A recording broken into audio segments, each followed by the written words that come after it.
একাত্তরে মানবতা বিরোধী অপরাধের মামলায় মৃত্যুদণ্ড থেকে বেকসুর খালাস পেলেন জামায়াতের সাবেক ভারপ্রাপ্ত secretary general ATM Azharul Islam.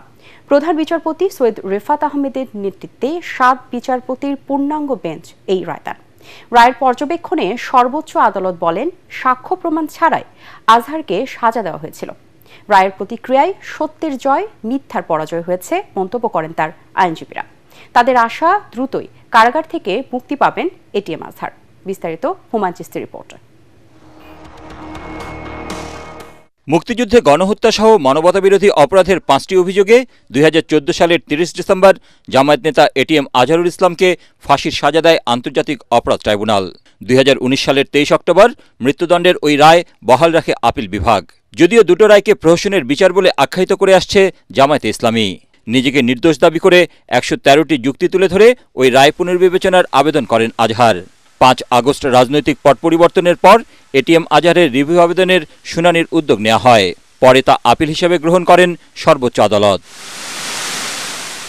মঙ্গলবার নির্ধারিত সময়ের প্রায় 1 ঘণ্টা পরে আদালতের কার্যক্রম শুরু হয়। সকাল 9:50 প্রধান বিচারপতি সৈয়দ রেফাত আহমেদের নেতৃত্বে 7 বিচারপতির পূর্ণাঙ্গ বেঞ্চ সর্বসম্মতিক্রমে রায় ঘোষণা করেন। আদালত 4টি অবজারভেশন দিয়েছেন। অতীতের রায়ে বাংলাদেশ সহ এই ভারতীয় সাবকন্টিনেন্টের ক্রিমিনাল বিচার ব্যবস্থার পদ্ধতি চেঞ্জ করে দেওয়া হয়েছিল, এটা ছিল সবচাইতে বড় ভুল।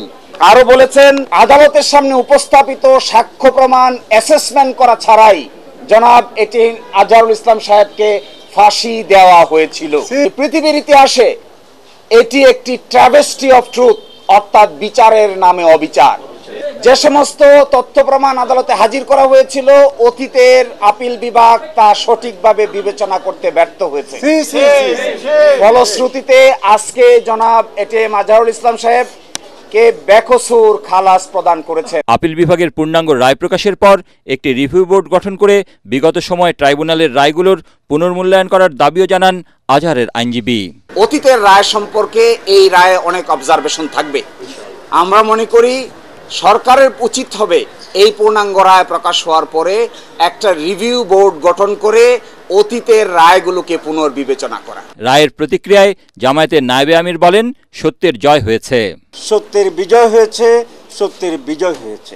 দীর্ঘ আন্দোলন সংগ্রামের একটি সুস্পষ্ট সুন্দর রেজাল্ট আজকে বেরিয়ে আসছে। এই রায়ে ট্রাইব্যুনালের চলমান বিচারে কোনো প্রভাব পড়বে না বলে মনে করে আন্তর্জাতিক অপরাধ ট্রাইব্যুনালের প্রসিকিউশন।